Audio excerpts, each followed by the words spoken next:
Assalamualaikum dan salam sejahtera. Ramai orang tidak faham sebab apa saya sokong PAS. PAS ni perjuangan Taliban. PAS ni ketinggalan zaman. Jadi macam mana orang macam saya ni boleh menyokong satu outdated political party dengan satu perjuangan yang outdated? Mereka beranggapan begitu oleh kerana mereka tidak mempelajari philosophy of religion, political science, political philosophy, dan berbagai-bagai lagi boleh dikatakan konsep-konsep agama dan konsep-konsep politik. Dan bagi mereka, kalau kita menyokong PAS, maka kita menyokong untuk menegakkan negara Islam, Islamic State. Yang hari ini, Islamic State is a dirty word, is a bad word. Oleh kerana apa yang berlaku di seluruh dunia dan juga propaganda barat, yang Islamic State ni ialah terrorist state. Automatic. Kalau Islamic State bermaknanya terrorist state. Ini bukan, orang barat ni bukan tak tahu, mereka tahu. Tapi mereka nak mengelirukan rakyat di seluruh dunia, dan orang Melayu termasuk orang Islam pun termakan dengan propaganda barat dan percaya bahawasanya Islamic State ataupun theological state ialah satu benda yang bahaya bagi seluruh dunia. Rakyat Malaysia, terutama sekali orang Melayu, orang Islam, kena faham perbezaan di antara secular state and theological state. Dia ada dua. Dan secular state ni, asal usul dia ialah anti-Christian. It's an anti-Christian concept. Theological ni secular state yang melawan theological state yang telah wujud lebih dari 2000 tahun. More than 2,000 years, the world only knew theological state. Tapi 200 tahun dulu, muncul secularism yang membawa ajaran secular state. Dan 100 tahun dulu, negara-negara Islam juga adopted this secular state concept.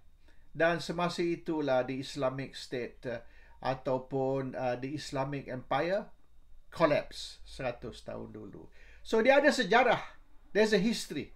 Dan kebanyakan orang Malaysia ni tidak suka belajar history, benci history, jadi mereka tidak faham. Jadi apabila orang macam DAP bercerita tentang Malaysia is a secular state dan kita kena tolak Taliban state, ramai orang Melayu, orang Islam juga terikut. Mereka percaya. Ini kerana mereka jahil. The difference between secular state and theological state itu satu. Satu lagi, perjuangan Islam. Mereka bercerita tentang kita sokong perjuangan Islam. Perjuangan Islam. What is perjuangan Islam? Dia ada banyak. Bagi orang Malaysia, orang Melayu, orang Islam juga, perjuangan Islam is only one. There's only one. Dan mereka mengelirukan tentang jihadism. Dia ada Islamism, Salafiism, jihadism. Dia ada banyak. Tapi bagi mereka, PAS, perjuangan Islam, is only one. Padahal dia ada banyak jenis perjuangan Islam. Dia ada Talibanism juga. Yang DAP selalu berkata, PAS ni parti Taliban. That's Talibanism. Then we got jihadism. Then we got Salafiism. Then we got Islamism. Then we got theological state. Which one? Yang awak menentang tadi, yang awak kutuk PAS, yang awak kata this is evil, yang mana satu? Orang PAS sendiri pun, pengikut-pengikut atau penyokong-penyokong PAS pun tidak faham the difference between one and the other. Bagi mereka, perjuangan Islam is jihadism. No. Dia ada Salafiism also, dia ada Islamism also. Dan dia juga ada hybrid di antara theological state dan secular state ataupun secularism dan Islamism. Secularism dan Islamism ataupun apa yang boleh dipanggil hybrid, iaitu secularism dan Islamism, ini lebih kepada apa yang PAS memperjuangkan. PAS is not hardcore jihadism ataupun Talibanism ataupun hardcore Islamism. It is boleh katakan hybrid, a marriage between secularism dan Islamism, iaitu sistem kerajaan ialah secularism, perpisahan di antara politik dan agama dari segi pentadbiran, tetapi ada juga nilai-nilai Islam dan sistem Islam di dalam pentadbiran with Islamic values and some Islamic system, iaitu misalnya kita ada mahkamah syariah, kita juga ada common law court. Kalau kita membunuh atau merogol atau merompak, kita tidak dihukum di bawah syariah ataupun hudud. Kita dihukum, dibicarakan dan dihukum di bawah common law. Anwar Ibrahim misalnya, dia melakukan satu kesalahan. Kesalahan di dalam undang-undang mana? Undang-undang syariah ke undang-undang common law?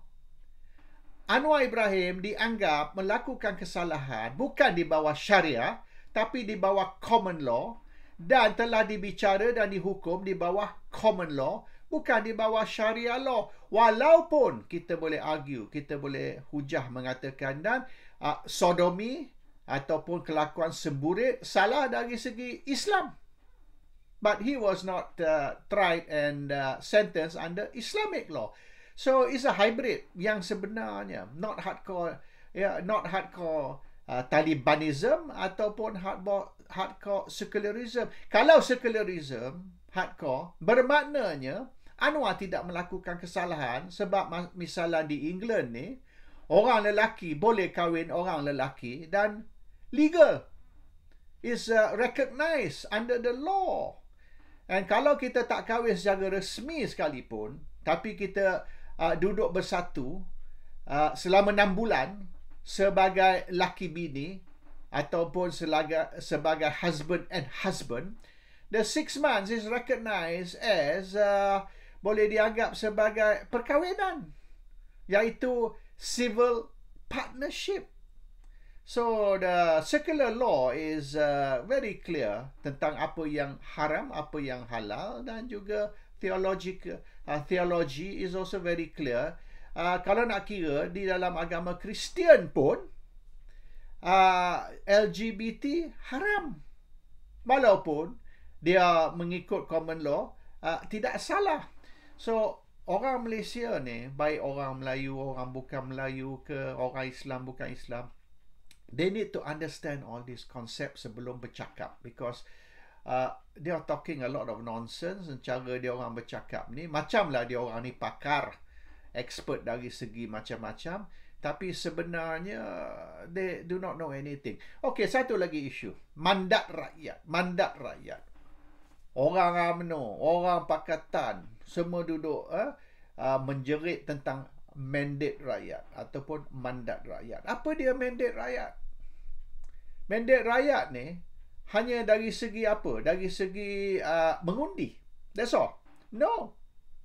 Mandat rakyat, misalan, kalau Scotland lah kata, ataupun Wales di England ni, kalau mereka membuat referendum, adakah Scotland masih nak duduk di bawah Great Britain ataupun Wales masih nak duduk di bawah Great Britain, ataupun mereka nak berpisah dan Wales atau Scotland nak menjadi Republic of Scotland atau Republic of Wales dan tidak lagi di bawah King Charles? Bermaknanya you nak masuk Scotland kena ada pasport, tak boleh nak masuk macam tu saja. So kalau dia buat referendum dan 51% rakyat yang mengundi dalam referendum minta berpisah, Maka that's mandate rakyat. Scotland has to get out of Great Britain and become a republic. Dia sama juga kalau Sabah Sarawak. What happen kalau parlimen oleh kerana 222 kerusi parlimen tu, katalah 115 dari 222 kerusi parlimen tu dimiliki oleh Pakatan Harapan. Dan majoriti parlimen membuat keputusan bahawasanya mereka akan beri mandate kepada Sabah Sarawak untuk mengadakan referendum. Dan sekira mandate rakyat ni dari Sabah Sarawak, mereka mengundi majoriti untuk Sabah Sarawak keluar dari Malaysia, become the Republic of Sabah, Republic of Sarawak, ataupun the Republic of North Borneo, misalnya mereka bergabung dua tiga negeri, mungkin dengan Brunei sekali misalnya. So the Republic of North Borneo will replace apa yang kita kata East Malaysian States lah. They are no longer East Malaysian States. They are North Borneo. Republic of North Borneo tak kena mengena dengan Malaysia. That's mandate rakyat. So, kita duk cerita mandate rakyat. Tapi fahaman kita mandate rakyat ni only setakat mengundi saja. Okay. What happens sekira majority di Penang ni mengundi untuk DAP, which will happen, dalam pilihan raya negeri, the majority of the Penang citizens undi untuk DAP. So DAP bentuk kerajaan. DAP memerintah di Penang. Dan kerajaan DAP nak mengadakan beer festival. Iaitu beer tidak lagi haram untuk orang Islam. Dan oleh kerana pejabat agama Pulau Pinang di bawah kerajaan negeri, maka pejabat agama terpaksa membenarkan kerajaan negeri menghalalkan beer bagi orang bukan Islam. Boleh ke pejabat agama mengatakan yang Malaysia ni negara Islam, dan oleh kerana Malaysia negara Islam, maka beer ni haram bagi orang Islam? Siapa kata Malaysia negara Islam? Malaysia bukan negara Islam. Malaysia negara hybrid. Half Islam, half secular. Jadi, Malaysia is not Islamic state. So, sekira kerajaan negeri Pulau Pinang yang mendapat mandate rakyat nak menghalalkan beer, dan mereka mengadakan beer festival tiap-tiap tahun bulan Oktober, iaitu bulan ni. Dan beer festival tu orang Melayu pun boleh pergi minum. Pejabat agama tak boleh tangkap, tak boleh penjara atau hukumkan mereka kerana mereka melanggar hukum Islam. Sebab keputusan kerajaan negeri yang menerima mandate rakyat ialah there'll be no discrimination di Pulau Pinang. Iaitu Islam, bukan Islam, tak peduli agama apa, ada satu saja undang-undang. Kita tidak ada undang-undang special hanya untuk orang Islam, dan untuk orang bukan Islam, undang-undang lain. Bermaknanya orang bukan Islam dihalalkan membuat sesuatu, orang Islam diharamkan dari membuat bersatu. That is called discrimination. Iaitu oleh kerana warna kulit, oleh kerana bangsa, oleh kerana kepercayaan agama, maka kita ada dua sistem undang-undang. Dan orang bukan Islam, orang bukan Melayu diberi kebebasan, tapi orang Melayu, orang Islam tidak diberi kebebasan. That is called discrimination. Jadi, kerajaan Pulau Pinang hapuskan discrimination, adakan satu sistem bagi semua rakyat, tak kisah warna kulit, bangsa dan agama. Dan ini mandate rakyat. Jadi orang Melayu, orang Islam perlulah menghormati mandate rakyat iaitu majoriti rakyat Pulau Pinang yang telah membuat keputusan memilih kerajaan, dan mereka tidak boleh protes, tidak boleh bantah sekiranya Pulau Pinang menghalalkan bagi orang Islam apa yang Quran ataupun apa yang Islam mengharamkan. Sebab kita tidak berpandu kepada hukum Islam, kita tidak berpandu kepada kitab atau Quran, kita berpandu kepada mandat rakyat yang telah memilih kerajaan, dan kerajaan telah membuat sistem berpandu kepada kehendak majoriti rakyat Pulau Pinang. Now, kita bercerita banyak sangat tentang mandat rakyat. Mandat rakyat, nak adakan pilihan raya kerana mandat rakyat. Kalau betul lah orang UMNO baik, orang Pakatan baik, orang PAS sekalipun, kalau betul mereka menghormati mandat rakyat, then we have to review the whole system. Bagi saya, JAKIM tu tutup. Sebab berapa bilion setahun kita duk belanja untuk ini institusi seperti JAKIM. Pejabat agama tu. Sebab apa kita perlu pejabat agama? Kalau kita tutup semua pejabat agama, kita tutup JAKIM, kita tutup macam-macam agensi, berapa bilion kita boleh selamatkan? How many billion can we save every year? Dan duit ni boleh diguna untuk bantu rakyat, especially rakyat yang susah. Tapi kita membazir sampai bilion-bilion untuk agensi-agensi di seluruh Malaysia untuk kononnya memelihara Islam. Islam ni bukan ke agama Tuhan. Tuhan tak mampu ke pelihara agama Islam. Kalau Tuhan ni berkuasa, God can protect His religion. We don't need to spend billions wasting money trying to protect God's religion. Dan kebanyakan apa yang mereka buat, baik JAKIM ke pejabat agama lah, tak kisahlah. Apa yang mereka buat ni, mereka melanggar demokrasi dan civil liberties. Under democracy and civil liberties, saya bebas percaya apa yang saya nak percaya. Saya bebas buat apa yang saya nak buat. Kecuali kalau saya menyakiti orang lain. Kalau saya nak tumbuk orang, saya nak tikam orang, tak boleh. Sebab itu akan ada kesan kepada orang lain. Tapi kalau benda tu tidak menyakiti orang lain, saya bebas. Apa saya nak buat? Saya nak hidup dengan orang tanpa kahwin, saya nak minum, saya nak makan babi, apa benda saya nak buat. It's my civil liberties, it's my democratic right. Di dalam satu demokrasi yang dilaungkan oleh UMNO lah, PAS lah, tak kisah parti kerajaan, parti pembangkang, mereka melaungkan demokrasi lah, civil liberties lah.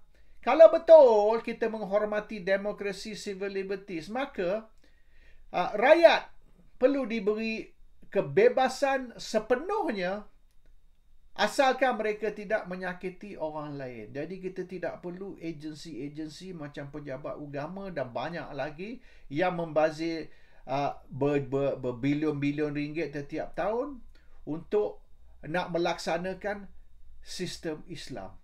Islam is between you and God. You nak ikut, tak mau ikut, itu you punya pasal. You nak jadi atheist ke, agnostic ke, apa sekalipun, itu your choice. Sebab Malaysia ialah satu demokrasi, negara demokrasi yang menghormati civil liberties, dan kerajaan tidak boleh paksa rakyat mereka untuk mempercayai atau mengikuti satu sistem yang mereka tidak mahu. That is mandate rakyat. Jangan ceritalah tak habis-habis melaung tentang mandate rakyat, tapi tidak memahami apa dia mandate rakyat, cuba paksa rakyat ikut apa yang mereka nak ikut, dan kalau rakyat tak ikut, tangkap, hukum. That's not mandate rakyat. Dan sebelum condemn PAS ni parti politik. Dan saya sokong PAS sebagai parti politik. Tapi isu menuduh PAS ni parti Taliban, padahal you don't even understand what is Talibanism.